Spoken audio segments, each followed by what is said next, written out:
Live है। नमस्ते भाई, कैसे हैं आप सभी? राधे राधे भाई, राधे राधे। हाँ जी, आज लेट हो गए हम।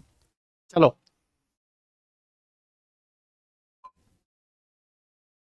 नमस्ते भाई, कैसे हैं? हम लोग रेलवे एग्जाम्स की तैयारी कर रहे हैं।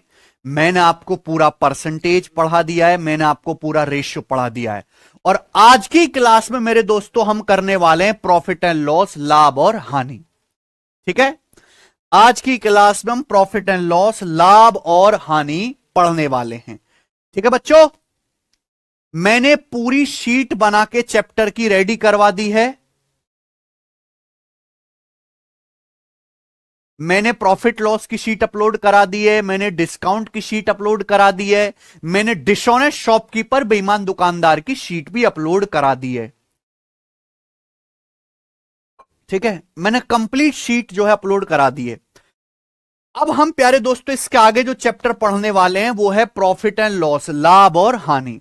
देखो ध्यान से सुनेगा प्यारे स्टूडेंट। अगर हम बात करें प्रॉफिट एंड लॉस चैप्टर की, तो मैं कहूं ये अर्थमेटिक मैथ का सबसे ज्यादा इंपॉर्टेंट चैप्टर है। अगर पूरे अर्थमेटिक मैथ में सबसे ज्यादा सवाल किसी चैप्टर से आते हैं तो प्रॉफिट एंड लॉस से ही आते हैं मेरे भाई।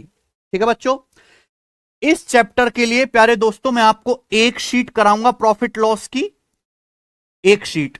और उस एक शीट में लगभग 80 के आसपास क्वेश्चंस हैं और इन 80 सवालों में मैं आपको प्रॉफिट लॉस पूरा पढ़ा दूंगा। शीट को मैंने type wise type, level wise level जो है ब्रेक किया है। ठीक है प्यारे दोस्त, प्रॉफिट एंड लॉस चैप्टर पढ़ने के से पहले आपको परसेंटेज और रेशियो आना चाहिए। अगर आपको परसेंटेज और रेशियो नहीं आता है तो आप प्रॉफिट लॉस नहीं सीख सकते। मैं आपको कोई फॉर्मूला रटने के लिए नहीं कहूंगा कि ये रट लीजिए मेरे भाई। हमने जो बेसिक पढ़ा है अभी तक परसेंटेज में और रेशियो में, वही बेसिक कॉन्सेप्ट प्रॉफिट लॉस में इस्तेमाल होंगे। कुछ भी नया अलग से रटने की जरूरत नहीं है। ठीक है प्यारे दोस्त,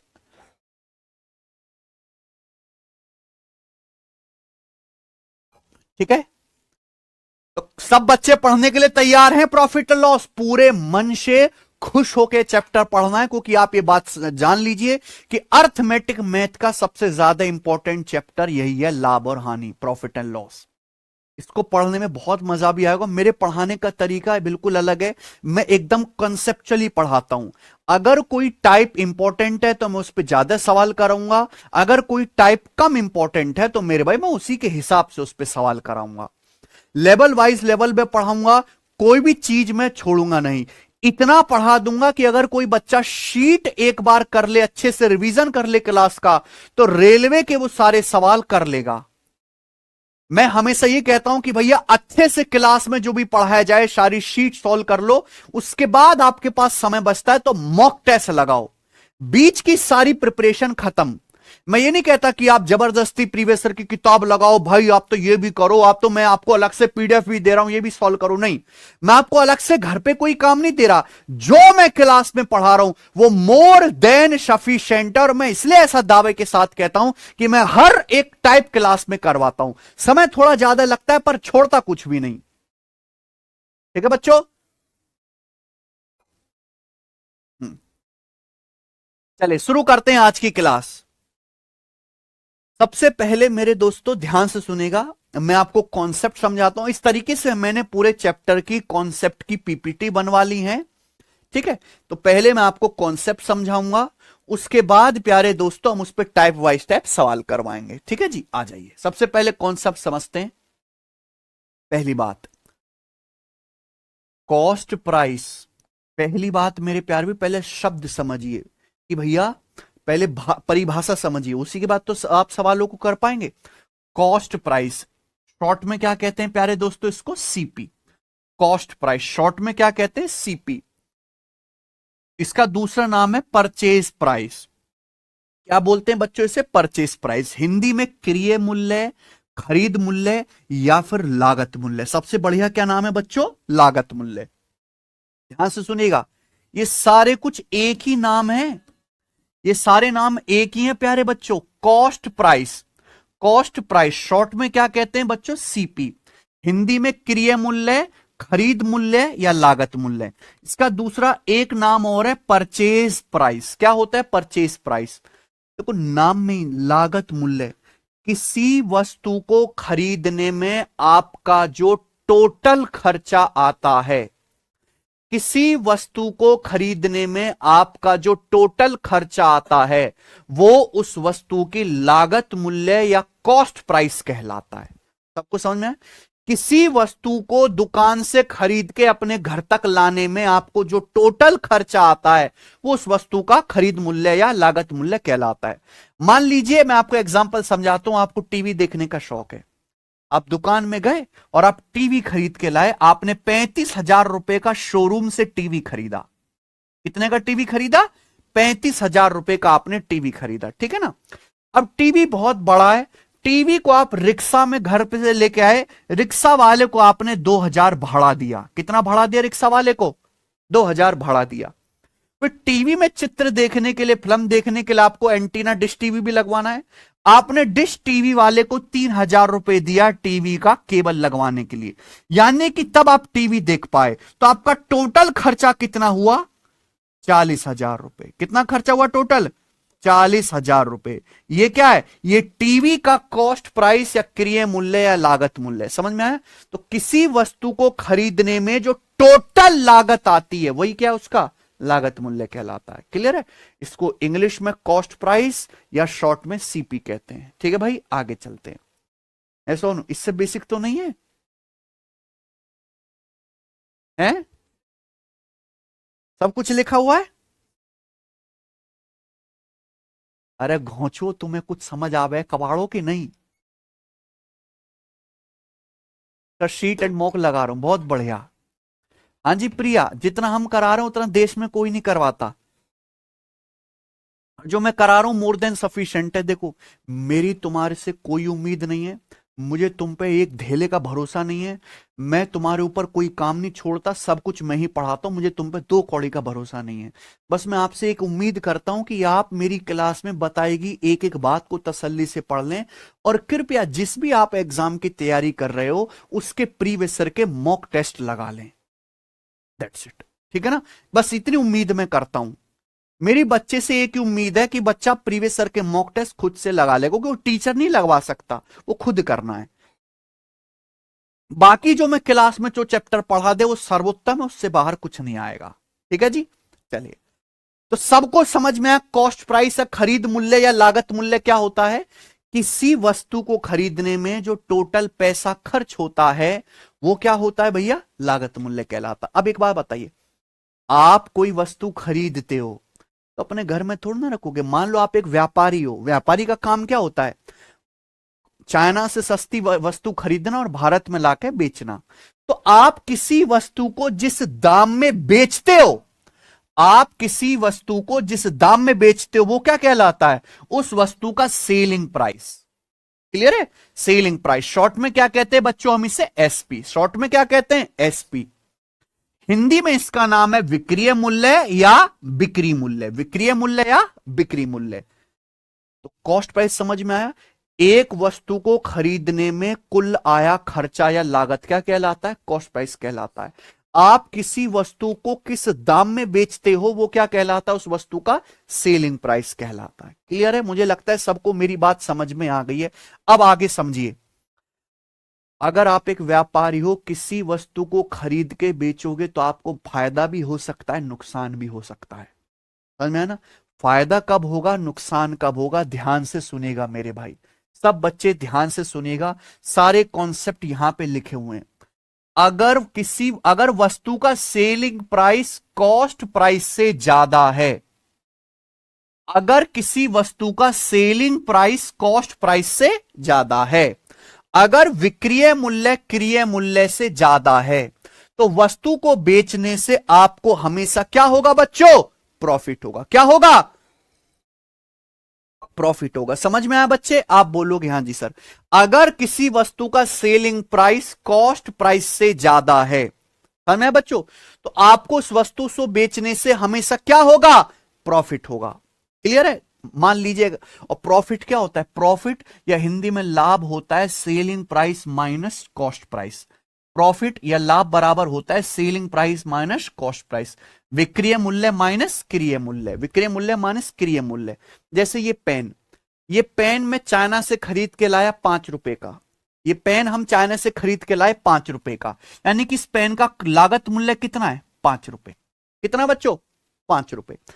इस पेन को मैं 5 रुपए का खरीद के लाया और मैंने 7 रुपए का बेचा। कितने रुपए का बेचा बच्चों? 7 रुपए का बेचा। यानी कि पेन खरीदा 5 रुपए का सस्ता और बेचा महंगा 7 रुपए का।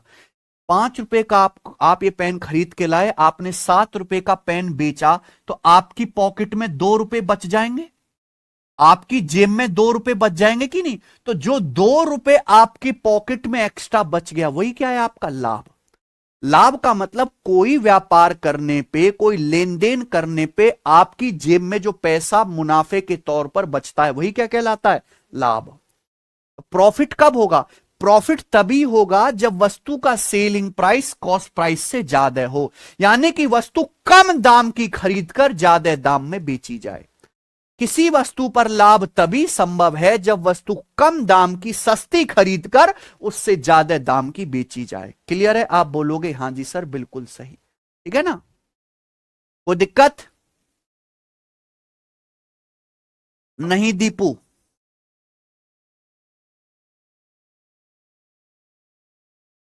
आगे चले, नेक्स्ट अगला कॉन्सेप्ट। भैया अगर किसी वस्तु को आप इसके क्रय मूल्य से कम दाम पे बेचते हो, अगर वस्तु का सेलिंग प्राइस कॉस्ट प्राइस से कम है, अगर किसी वस्तु का सेलिंग प्राइस कॉस्ट प्राइस से कम है, यानी कि किसी वस्तु को उसकी लागत मूल्य से कम दाम में बेचा जाता है, वस्तु महंगी खरीदी गई लेकिन आपने उससे सस्ती बेची, तो आपको क्या होगा? नुकसान होगा।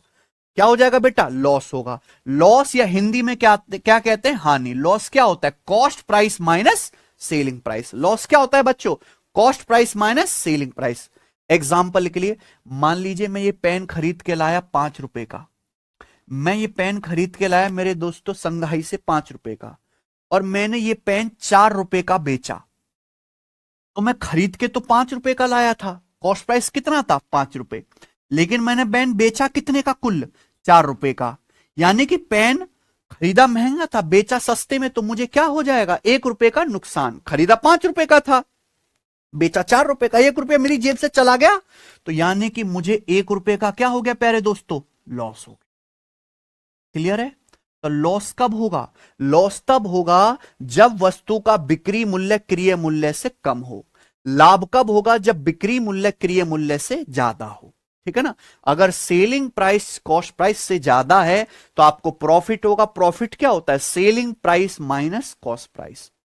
अगर बिक्री मूल्य क्रय मूल्य से कम है तो आपको लॉस होगा। लॉस क्या होता है? Cost price minus selling price. सबको समझ में आया है? क्लियर है? टाइटल चेंज नहीं हुआ क्या? Profit loss.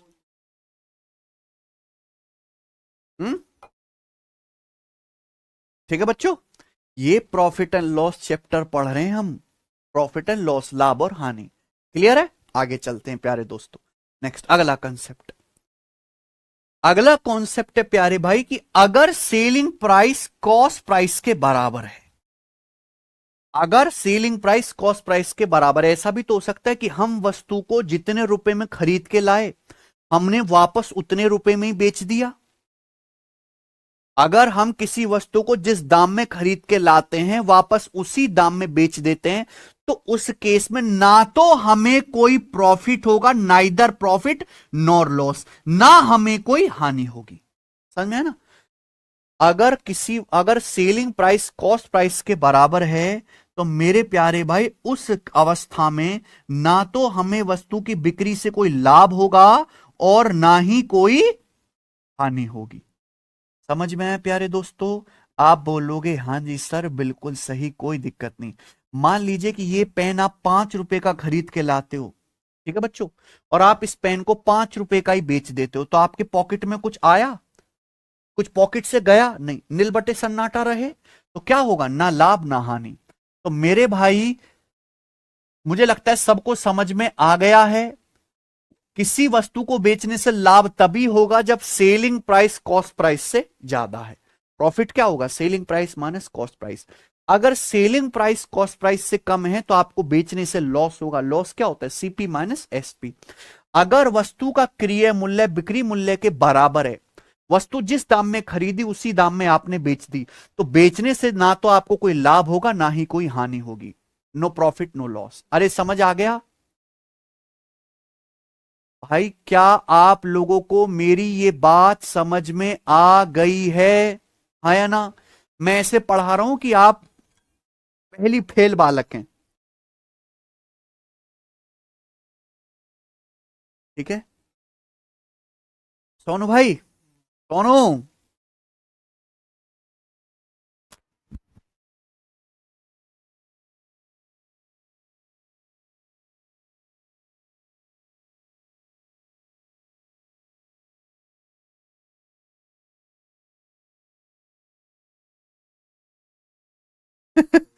ठीक है,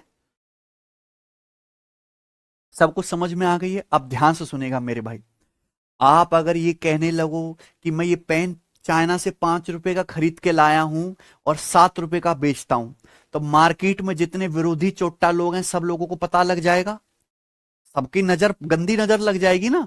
तो हम क्या प्रॉफिट और लॉस को रुपया की बजाय परसेंटेज में बताते हैं। समझ में आया? इसमें बताते हैं परसेंटेज में। क्लियर है? तो हम आगे का कॉन्सेप्ट जानेंगे कि प्रॉफिट परसेंटेज और लॉस परसेंटेज क्या होता है, कैसे निकालते हैं। समझ में आया बच्चों? आप बोलोगे हाँ जी सर। देखिए, प्रॉफिट परसेंटेज हिंदी में कहेंगे प्यारे दोस्तों लाभ प्रतिशत। प्रॉफिट परसेंटेज हिंदी में क्या कहेंगे? इसको लाभ प्रतिशत। प्रॉफिट परसेंटेज या लाभ प्रतिशत का क्या मतलब है? प्रॉफिट परसेंटेज का मतलब है वस्तु का सेलिंग प्राइस उसके कॉस्ट प्राइस से कितने प्रतिशत अधिक है। किसी वस्तु को उसके क्रय मूल्य से जितने परसेंट अधिक दाम पर बेचा गया है, वही क्या कहलाता है? वस्तु पर होने वाला प्रॉफिट परसेंटेज कहलाता है। लिख लीजिए अपनी कॉपी में, किसी वस्तु को उसके कॉस्ट प्राइस से जितने परसेंट अधिक दाम पर बेचा गया है, वही उस वस्तु का प्रॉफिट परसेंटेज कहलाता है। लोग क्या कहते हैं कि पहले फॉर्मूला रटवाते हैं। फॉर्मूला नहीं, पहले परिभाषा आती है। किसी वस्तु को उसके क्रय मूल्य से कितने प्रतिशत अधिक दाम पर बेचा गया है, वो क्या कहलाता है? वस्तु का प्रॉफिट परसेंटेज। परसेंटेज कम या ज्यादा मैंने परसेंटेज चैप्टर में निकालना सिखा दिया ना। चाहे प्रॉफिट परसेंटेज हो चाहे लॉस परसेंटेज हो, हमेशा क्रय मूल्य को कॉस्ट प्राइस को बेस मान के निकाला जाता है। ठीक है ना? प्रॉफिट परसेंटेज या लॉस परसेंटेज हमेशा कॉस्ट प्राइस को, क्रय मूल्य को बेस मान के निकाला जाता है। समझ में आया बच्चों? आप बोलोगे हां जी सर समझ आ गया है। तो प्रॉफिट परसेंटेज क्या होता है प्यारे बच्चों? नीचे क्या आएगा? Cost price. नीचे क्या आएगा? कॉस्ट प्राइस, या हिंदी में लागत, क्रय मूल्य, लागत मूल्य। ऊपर क्या रखेंगे प्यारे बच्चों? ऊपर आप रखेंगे वस्तु को बेचने से आपको कितना प्रॉफिट हो रहा है। ठीक है, ऊपर क्या रखेंगे? प्रॉफिट कितना है, और परसेंटेज में निकालना है तो गुणा 100%। तो प्रॉफिट परसेंटेज, मैंने आपको बताया कि परसेंटेज हमेशा किसी ना किसी संख्या को बेस मान के निकाला जाता है। तो प्रॉफिट परसेंटेज किसको बेस मान के निकाला जाता है? कॉस्ट प्राइस, यानी कि क्रय मूल्य को। तो प्रॉफिट परसेंटेज क्या है? प्रॉफिट बटे कॉस्ट प्राइस इंटू 100%। समझ में आया ना? प्रॉफिट परसेंटेज हमेशा सीपी को बेस मान के निकाला जाता है। ऊपर क्या आएगा बच्चों? प्रॉफिट। प्रॉफिट क्या होता है? सेलिंग प्राइस माइनस, ऊपर प्रॉफिट क्या होगा? Selling price minus cost price, percentage में गुणा 100%। ये प्रॉफिट परसेंटेज का क्या है बच्चों? फॉर्मूला। लेकिन फॉर्मूला नहीं सोचो, क्या समझो बेटा? परिभाषा। प्रॉफिट परसेंटेज का मतलब है वस्तु का सेलिंग प्राइस कॉस्ट प्राइस से कितने प्रतिशत अधिक है। ठीक है ना? ध्यान से सुनेगा प्यारे दोस्तों।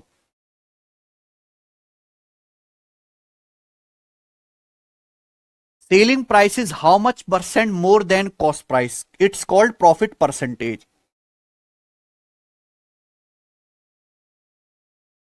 चलिए यहां देखिए, मान लो एक वस्तु का कॉस्ट प्राइस 520 रुपए है, सेलिंग प्राइस कितना है? 689 रुपए। ध्यान सुनिएगा, मान लो एक वस्तु का क्रय मूल्य 520 रुपए है और हमने उसको 689 रुपए में बेचा।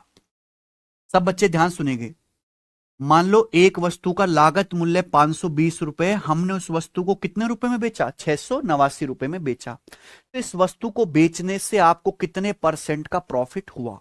समझ में आया ना? बताओ।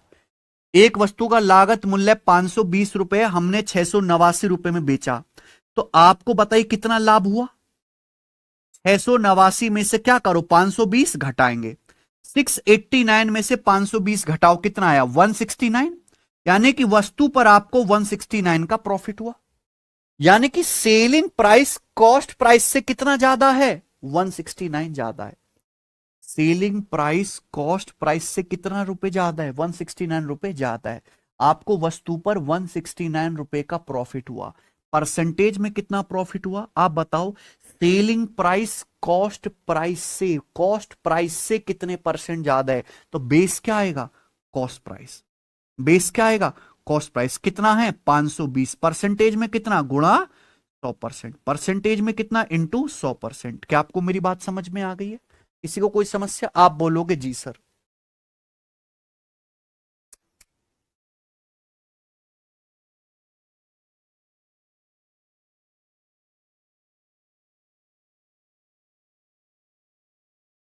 क्या समझ नहीं आया अंशुमन? क्या समझ नहीं आया अंशुमन?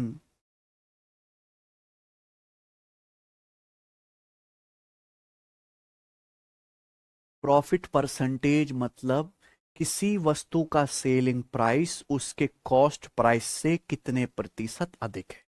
प्रॉफिट परसेंटेज या लॉस परसेंटेज हमेशा क्रिय मूल्य या लागत मूल्य को बेस मान के निकाला जाता है।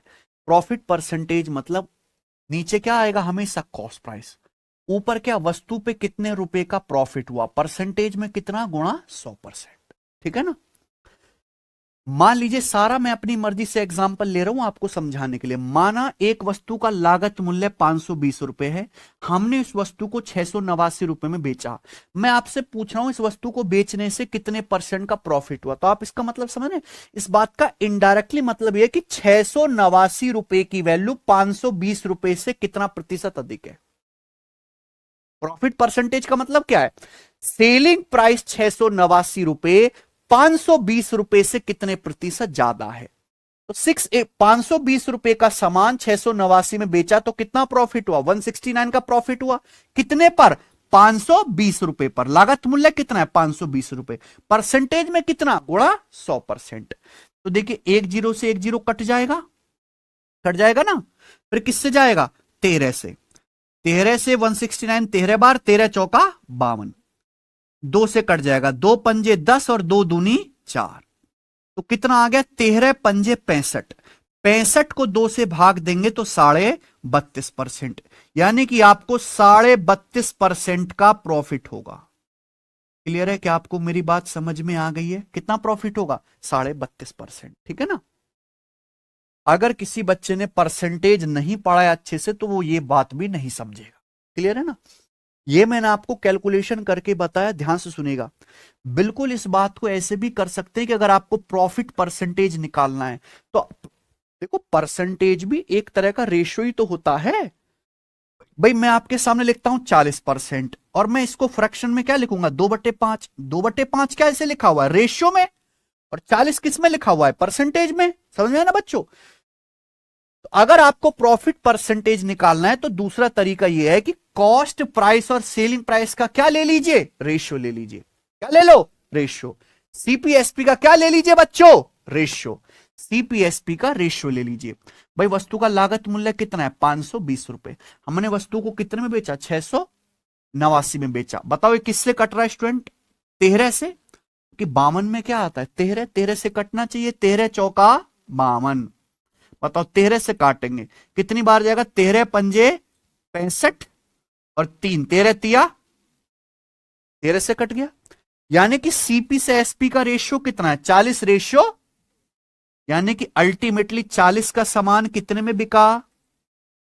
अगर 40 का सामान 53 में बिका तो कितने का प्रॉफिट हुआ? 13 का प्रॉफिट हुआ। कितने पर?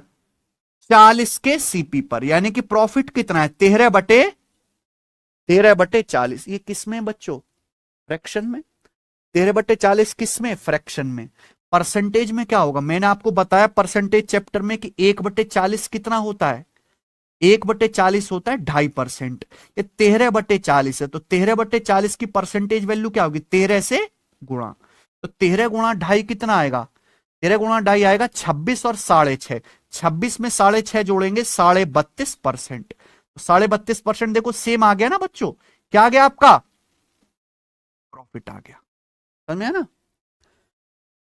तो आप ऐसे भी कर सकते हैं और ऐसे भी कर सकते हैं, दोनों ही रास्ते आपके पास हैं। मुझे लगता है किसी बालक को कोई डाउट नहीं है, सब कुछ समझ में आ गया। आप बोलोगे हाँ जी सर। तो प्रॉफिट परसेंटेज का बेसिकली मतलब यह है कि सेलिंग प्राइस कॉस्ट प्राइस से कितने प्रतिशत अधिक है, वस्तु को उसके क्रय मूल्य से कितने प्रतिशत अधिक दाम पर बेचा गया है, यही है ना। अगर यहां 32.5% का प्रॉफिट आया है तो इसका मतलब है, ये कमेंट हटाओ, ये पढ़ते तो है नहीं।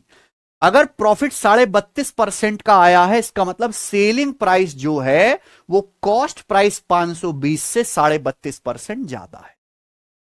ठीक है, मुझे लगता है हर एक बच्चे को बात अच्छी तरीके से समझ में आई होगी। आगे चलते अब हम समझेंगे लॉस प्रतिशत, लॉस परसेंटेज क्या होता है, ठीक है ना।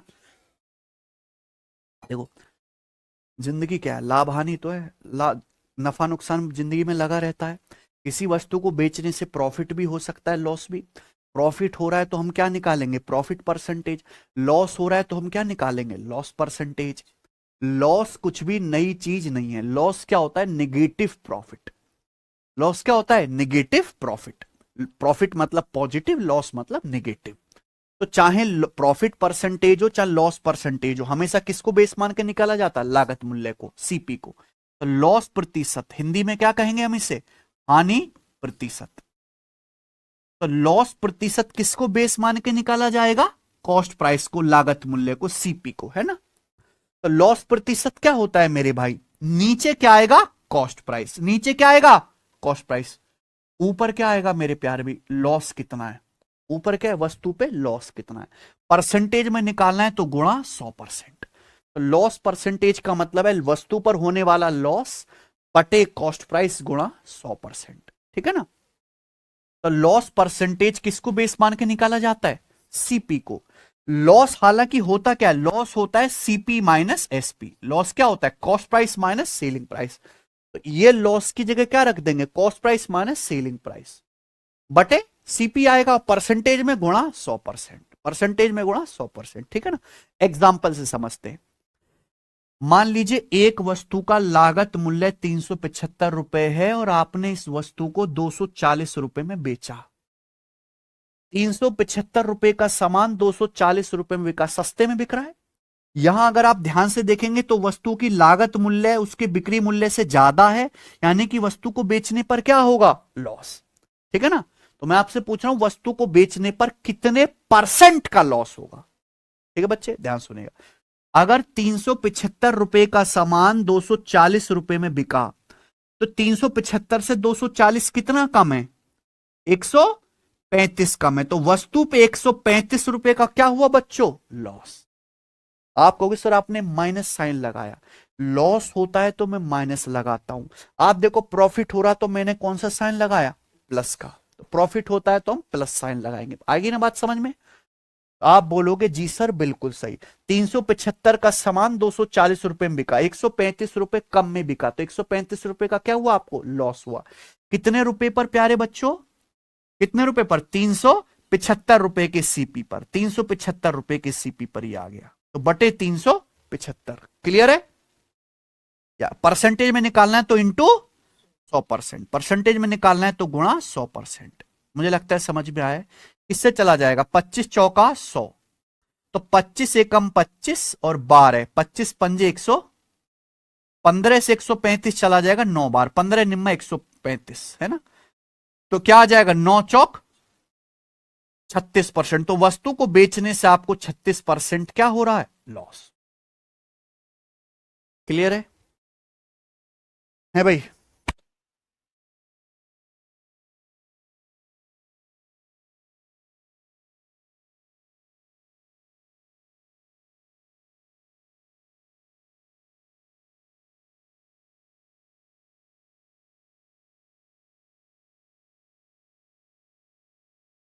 बच्चों दिखाओ जरा, क्या आपको मेरी बात समझ में आ गई है? मैं आपको कतई अंगूठा छाप कबाड़ समझ के पढ़ा रहा हूं, ठीक है? यस शिविंदर जी। स्टूडेंट, क्या आपको मेरी बात समझ में आ गई? बिल्कुल, बहुत बढ़िया। तो सब बच्चे कर लेंगे प्रॉफिट परसेंटेज, लॉस परसेंटेज। बच्चों आगे चलते हैं, नेक्स्ट कॉन्सेप्ट। नेक्स्ट कॉन्सेप्ट आगे समझिएगा और बड़े प्यार से समझिएगा मेरे दोस्त, ठीक है?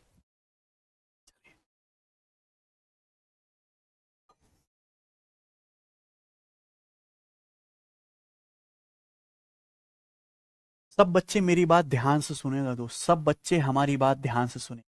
क्लियर है? मान देखो, हर वस्तु अपने आप में क्या होती है? 100%। लागत मूल्य क्या होता है? 100%। मैं आपसे कहता हूं कि माना किसी वस्तु को बेचने से, हम आपसे कहते हैं कि माना किसी वस्तु को बेचने से आपको कितना कर लें, 16% का प्रॉफिट होता है। माना किसी वस्तु को बेचने से आपको 16% का प्रॉफिट होता है, ठीक है ना? ध्यान सुनिएगा, क्या मतलब है? मैं अगर आपसे कहता हूं किसी वस्तु को बेचने से 16% का प्रॉफिट हो रहा है, इसका मतलब यह है कि वस्तु का सेलिंग प्राइस जो भी होगा वो कॉस्ट प्राइस से 16% ज्यादा होगा। क्या ये बात समझ आती है?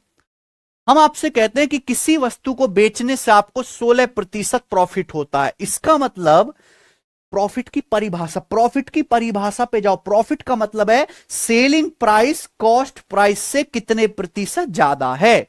तो अगर हम आपसे कह रहे हैं कि वस्तु का प्रॉफिट, किसी वस्तु को बेचने से 16% फायदा हो रहा है, तो वस्तु का जो बिक्री मूल्य है वो उसकी लागत मूल्य से 16% ज्यादा होगा। हर चीज अपने आप में क्या होती है? 100%। यानी कि अगर कॉस्ट प्राइस 100% है तो बच्चों सेलिंग प्राइस कितना होगा? फिर सेलिंग प्राइस होगा 100% से 16% ज्यादा, यानी कि 116। अगर सीपी 100% है तो मेरे दोस्तों सेलिंग प्राइस कितना होगा? 116%, ठीक है ना? या मैं ऐसे भी कह सकता हूं मेरे भाई कि अगर किसी वस्तु को बेचने से आपको 16% लाभ हो रहा है तो वस्तु का जो सेलिंग प्राइस है, सेलिंग प्राइस, वो कॉस्ट प्राइस से 16% ज्यादा होगा। कितना ज्यादा होगा? 16% ज्यादा, ठीक है ना? हर संख्या अपने आप में 100% होती है। मैंने आपके सामने लिखा कॉस्ट प्राइस। कॉस्ट प्राइस का मतलब है कॉस्ट प्राइस गुणा 1, और 1 का मतलब होता है 100%। कॉस्ट लागत मूल्य खुद का क्या है? 100%। अगर आपको 100% पे 16% का फायदा हो रहा है, यानी कि वस्तु बिकी कितने में? वस्तु बिकी है कॉस्ट प्राइस के 116% में, यानी कि वस्तु का सेलिंग प्राइस जो होगा वो क्या होगा? कॉस्ट प्राइस का 100। वस्तु का सेलिंग प्राइस जो होगा बच्चों वो क्या होगा? कॉस्ट प्राइस का 116%। या मेरे भाई ऐसे भी कह सकते हैं 116% का क्या मतलब होता है? 116% का मतलब होता है 116/100। 116/100 का मतलब 1.16 गुना, यानी कि वस्तु का जो सेलिंग प्राइस होगा, सेलिंग प्राइस, वो कॉस्ट प्राइस का कितना होगा प्यारे बच्चों? 1 पॉइंट, कॉस्ट प्राइस का 1.16 गुना। क्या आपको मेरी बात समझ में आ गई है? मुझे लगता है ये बात आपको अच्छी तरीके से समझ में आ गई है। बिल्कुल क्लियर है ना? मैं आपसे कहता हूं कि किसी वस्तु को बेचने से आपको 41% प्रॉफिट होता है। कितना प्रॉफिट होता है बच्चों? 41%। तो फिर वस्तु का सेलिंग प्राइस क्या होगा? प्रॉफिट यानी कि पॉजिटिव। अगर किसी वस्तु को बेचने से आपको मान लीजिए 41% प्रॉफिट होता है तो वस्तु का सेलिंग प्राइस क्या होगा? सीपी क्या होता है? 100%। अगर 100% पे 41% प्रॉफिट हुआ है तो वस्तु बिकी कितने में? कॉस्ट प्राइस के 141% में, सीपी के 141% में। 141% का मतलब क्या होता है? 141/100, यानी कि 1.41 टाइम्स। तो वस्तु का जो सेलिंग प्राइस होगा वो क्या होगा? कॉस्ट प्राइस का 1.41 गुना। ये बात समझ में आती है? आप बोलोगे हां जी सर। मैं आपसे कहता हूं मेरे प्यारे दोस्तों, ध्यान से सुनेगा, हम आपसे कहते हैं किसी वस्तु को बेचने से प्यारे दोस्तों आपको 28% का लॉस होता है, तो वस्तु का सेलिंग प्राइस क्या होगा? मैंने माने से लगाया ना। मैं आपसे कहता हूं किसी वस्तु को बेचने से आपको 28% की हानि होती है, इसका मतलब क्या है? वस्तु का जो सेलिंग प्राइस है कॉस्ट प्राइस से 28% कम होगा। सीपी क्या होता है? 100%। तो 100% से 28% कम करोगे, 100% में से 28% घटाओगे तो कितना आएगा? 72%। 72% की फ्रैक्शन वैल्यू क्या है? ये क्लियर है? किसी को समस्या? क्लियर है? आप बोलोगे हाँ जी सर बिल्कुल सही। 72% को फ्रैक्शन में क्या लिखेंगे? 72/100 यानी कि 0.72। तो सेलिंग प्राइस जो होगा कॉस्ट प्राइस का कितना होगा? 0.72 गुना। सेलिंग प्राइस क्या होगा बच्चों? कॉस्ट प्राइस का 0.72 गुना। मैं आपसे कहता हूं कि किसी वस्तु को बेचने से, ध्यान सुनिएगा प्यारे मित्रों, हम आपसे कहते हैं किसी वस्तु को बेचने से आपको कितना कर ले, किसी वस्तु को बेचने से प्यारे दोस्तों आपको 57% का प्रॉफिट होता है। तो बताइए क्या होगा? सेलिंग प्राइस क्या होगा?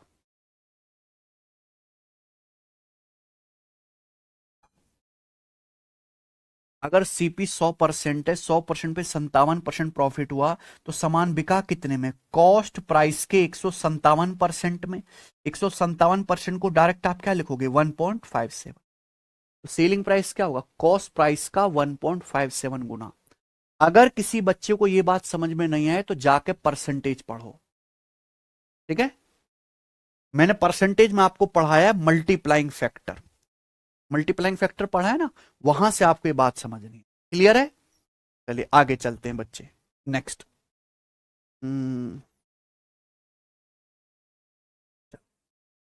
देखो यहां यहां जो डेटा है, अगर सवाल का डेटा या परसेंटेज आसान है तो ऐसे सवाल को आप 100% मान के कर सकते हो, ठीक है ना। लेकिन अगर आपको सवाल का डेटा या परसेंटेज मुश्किल दिया है तो बेस्ट क्या है कि आप हमेशा उसको फ्रैक्शन में कन्वर्ट करके करो, ठीक है बच्चे? ध्यान सुनेगा, सब बच्चे मेरी बात ध्यान से सुनेगा। मैं आपसे कहता हूं किसी वस्तु को बेचने से आपको 24% प्रॉफिट होता है। हम आपसे कहते हैं बच्चों कि किसी वस्तु को बेचने से आपको कितना प्रॉफिट होता है स्टूडेंट? 24%। कितना प्रॉफिट होता है?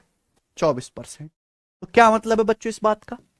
अगर किसी वस्तु को बेचने से 24% प्रॉफिट होता है तो इसका मतलब यह है कि अगर वस्तु का कॉस्ट प्राइस 100% है तो सेलिंग प्राइस कितना होगा?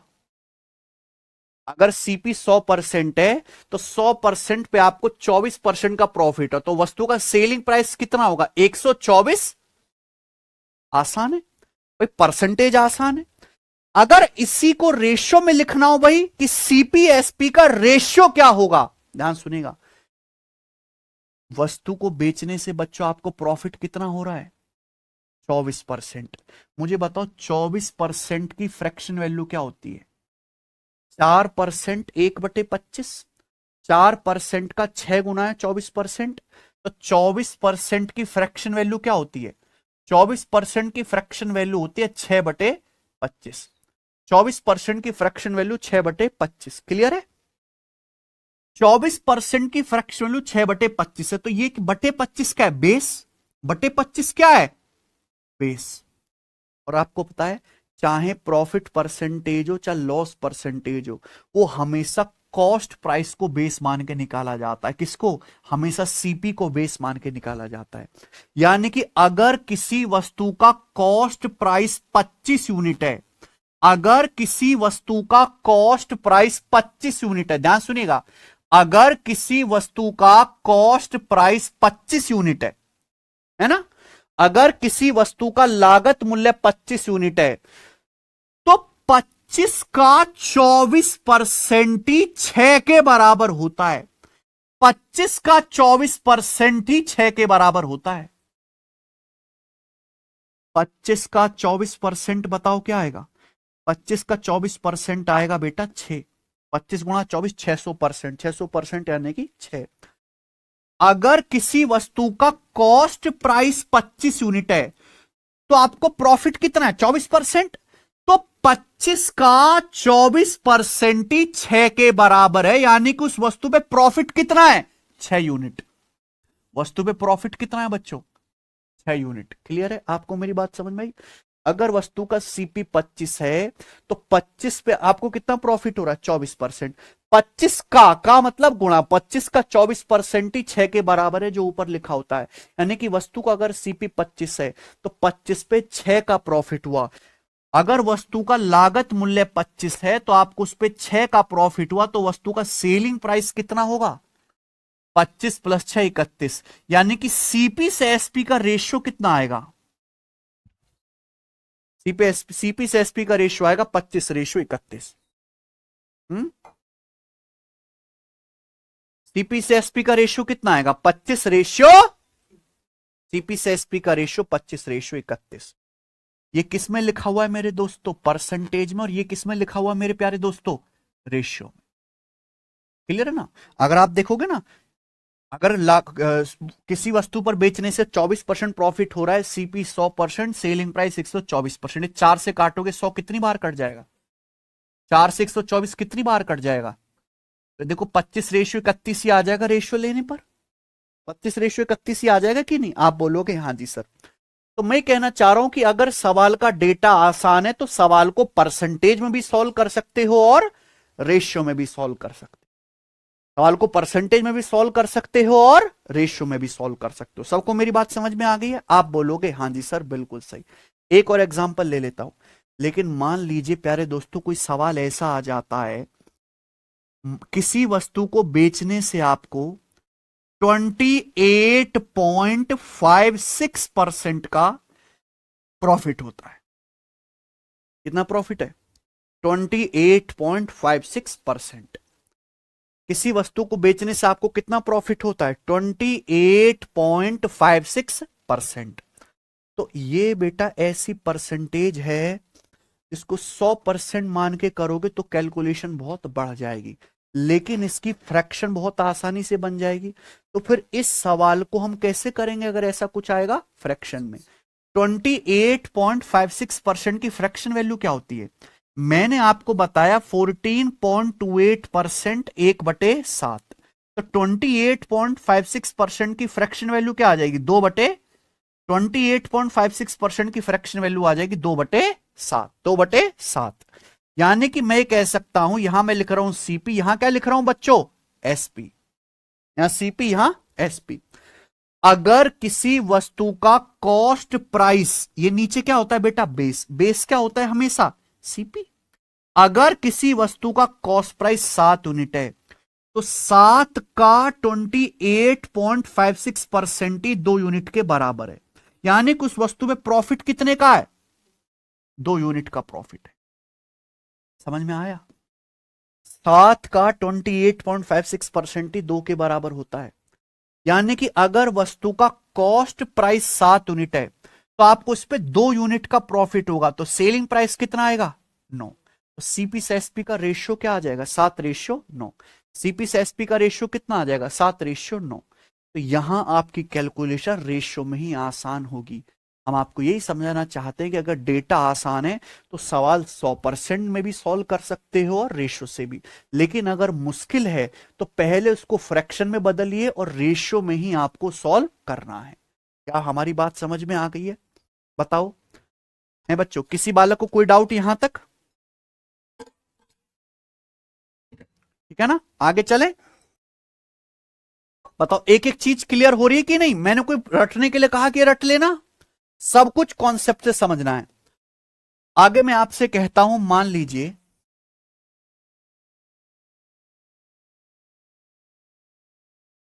आगे हम आपसे कहते हैं कि मानो किसी वस्तु को बेचने से आपको 6.25% लॉस होता।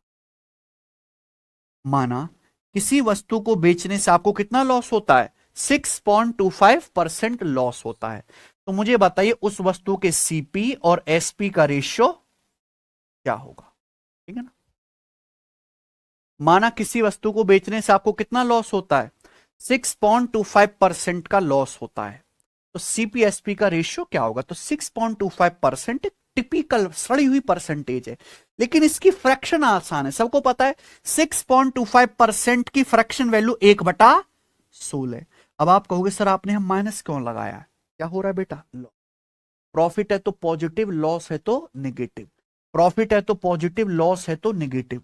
यानी कि प्यारे दोस्तों अगर किसी वस्तु का कॉस्ट प्राइस 16 यूनिट है, ध्यान सुनना दोस्त, अगर किसी वस्तु का कॉस्ट प्राइस 16 यूनिट है तो 16 का 6.25% किसके बराबर है, 1 यूनिट के बराबर है। 16 का 6.25% क्या होता है, 1। 16 का 6.25% 1 होता है, समझ में आया ना। यानी कि अगर वस्तु का कॉस्ट प्राइस लागत मूल्य 16 है तो वस्तु को बेचने से आपको 1 का लॉस होगा, तो वस्तु बिकेगी कितने में, 16 पे 1 का लॉस होगा, वस्तु बिकेगी 15 में। यानी कि सीपी से एसपी का रेशियो कितना होगा, 16:15। क्या आएगा, 16:15, ठीक है ना। अगर आपको मेरी ये बात समझ में आ गई है तो कमेंट में यस लिख दी।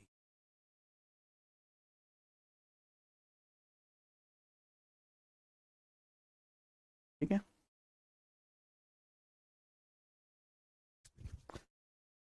तो पूरी तरीके से कॉन्सेप्ट आपका क्लियर हो गया कि डेटा आसान तो 100% मान के भी कर सकते हो, मुश्किल है तो आपको रेशियो में बदल लेना है, ठीक है ना। आगे चलते, चलो बच्चों मैंने अभी समझाया, मैं दोबारा से पूछ लेता हूं, यहां क्या है बच्चों, सेलिंग प्राइस। मान लिया किसी वस्तु को बेचने से आपको 37 नहीं, मान लीजिए किसी वस्तु को बेचने से आपको 39% का लॉस होता है, तो बताओ सेलिंग प्राइस क्या होगा। मान लीजिए किसी वस्तु को बेचने से आपको 39% लॉस होता है तो सेलिंग प्राइस क्या होता है बच्चों, सीपी क्या होता है, 100%।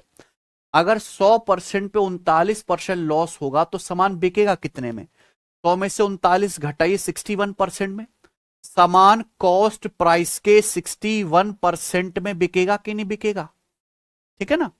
चलिए, लेकिन मैं आपसे कहूं कि किसी वस्तु को बेचने से, किसी वस्तु को बेचने से मेरे प्यारे भाई आपको कितना कर लें, किसी वस्तु को बेचने से मेरे प्यारे भाई आपको 16.66% का प्रॉफिट होता है।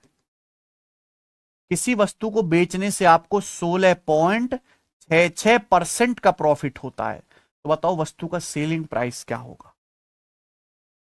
समझ में आया ना बच्चों, किसी वस्तु को बेचने से आपको 16.66% का प्रॉफिट होता है, सेलिंग प्राइस क्या होगा। ये एक आसान परसेंटेज थी, मैंने 100% में कैलकुलेशन कर ली।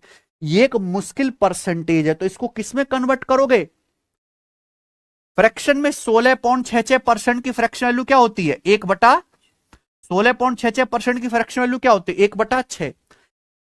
वस्तु को बेचने पे आपको कितना प्रॉफिट हो रहा है, 16.66%, इसकी फ्रैक्शन वैल्यू क्या होती है, 1/6। देखो हर वस्तु खुद का 1 गुना होती है, कॉस्ट प्राइस क्या है, कॉस्ट प्राइस मतलब कॉस्ट प्राइस का 1 गुना। अगर वस्तु को बेचने पे आपको 1/6 का प्रॉफिट हो रहा है तो वस्तु का सेलिंग प्राइस क्या होगा, वस्तु का सेलिंग प्राइस होगा कॉस्ट प्राइस का 1 + 1/6, यानी कि कॉस्ट प्राइस का 7/6 गुना। तो वस्तु का जो सेलिंग प्राइस होगा प्यारे बच्चों, डायरेक्ट क्या लिखोगे आप, कॉस्ट प्राइस का 7/6 गुना, कॉस्ट प्राइस का 7/6 गुना। समझ में आया ना। आप बोलोगे हाँ जी सर बिल्कुल सही, क्लियर है। रेशियो लिखोगे सीपी से एसपी का रेशियो, तो क्या आ जाएगा, 6:7 आ जाएगा सीपी से एसपी का रेशियो, सबको पता ही है, ठीक है ना। आगे चलते हैं, मान लीजिए किसी वस्तु को बेचने से आपको,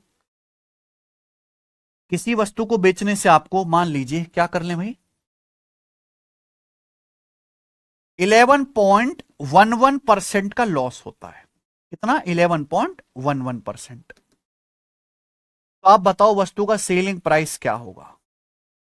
मान लीजिए किसी वस्तु को बेचने से आपको 11.11% का क्या होता है, लॉस होता है, तो उस वस्तु का सेलिंग प्राइस क्या होगा।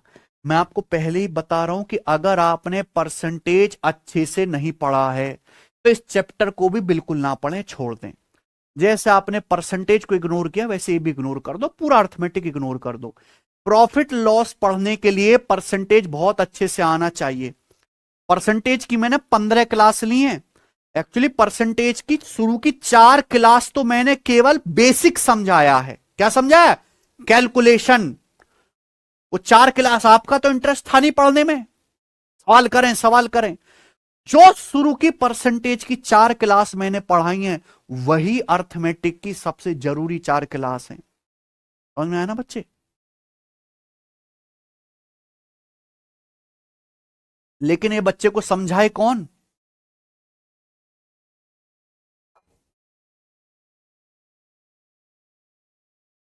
बताइए। अगर किसी वस्तु को बेचने से आपको 11.11% लॉस होता है, तो उस वस्तु का सेलिंग प्राइस क्या होगा? उस वस्तु का सेलिंग प्राइस कॉस्ट प्राइस का कितने गुना होगा? तो पहली बात तो आप ये बताओ, 11.11% की फ्रैक्शन वैल्यू क्या होती है? याद होना चाहिए। परसेंटेज में पढ़ा दिया, अब यहां तो दोबारा से पढ़ाएंगे नहीं।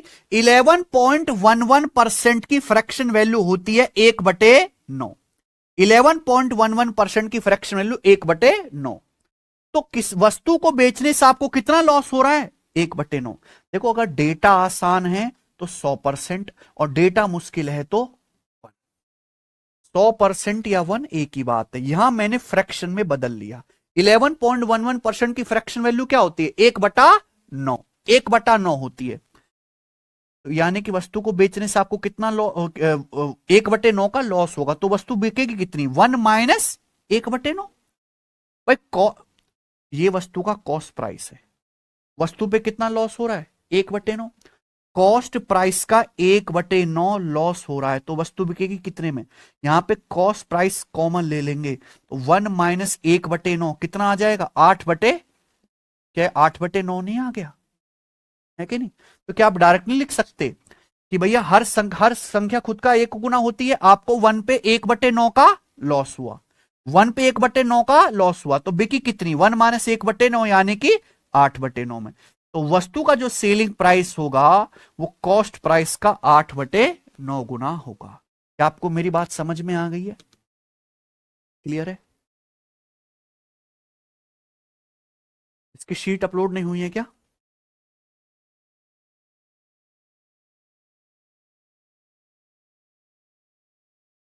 सभी में ना? ठीक है। तो ये क्या है प्यारे दोस्तों? प्रॉफिट लॉस की थ्योरी है। आगे चलें अब। सवाल मैं कल करवाता हूं, ठीक है ना? आज इतना ही छोड़ते हैं। बताओ, सबसे पहले मुझे बताइए कि आपको समझ में आया? हमने अपना नया चैप्टर आज शुरू किया, प्रॉफिट एंड लॉस। मैंने सबसे पहले आपको परिभाषा बताई कि भाई कॉस्ट प्राइस क्या है, सेलिंग प्राइस क्या है ना? मैंने आपको बताया कब लाभ होगा, कब हानि होगा, लाभ हानि निकालते कैसे हैं। फिर मैंने आपको बताया कि भाई लाभ प्रतिशत कैसे निकालते हैं। ये भी है, आप सीपीएसपी का रेशियो भी ले सकते हो। मैंने आपको लॉस प्रतिशत निकाल के सिखाया, और मैंने केवल फॉर्मूला नहीं बताया, हर एक बात को एग्जाम्पल से समझाया। मैं बाकियों की तरह नहीं करता कि भैया प्रॉफिट परसेंटेज का ये फॉर्मूला याद कर लो, इससे निकल जाएगा। मैंने आपको एक बाकायदे के एग्जाम्पल इस पे लिखा है, एग्जाम्पल से समझाया है। ठीक है बच्चे? फिर मैंने आपको कैलकुलेशन के तरीके बताए कि हम डायरेक्ट करें, कंफ्यूज ना हो। ठीक है बच्चों? हर एक चीज मैंने समझाई कि भैया आसान डाटा है तो कैसे करना है, टफ डाटा है तो कैसे करना है, और कल से हम इस पे सवाल करेंगे। सब बच्चों को समझ आया? किसी को कोई डाउट तो नहीं है एक भी पैसे का?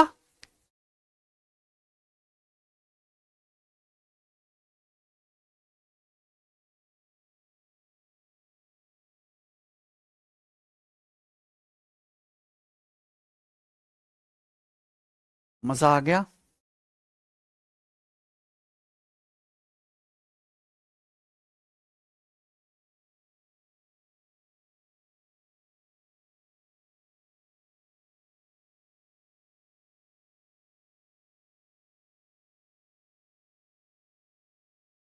ठीक है, चलिए आज इतना ही। सवाल इस पे करते हैं कल। बाय।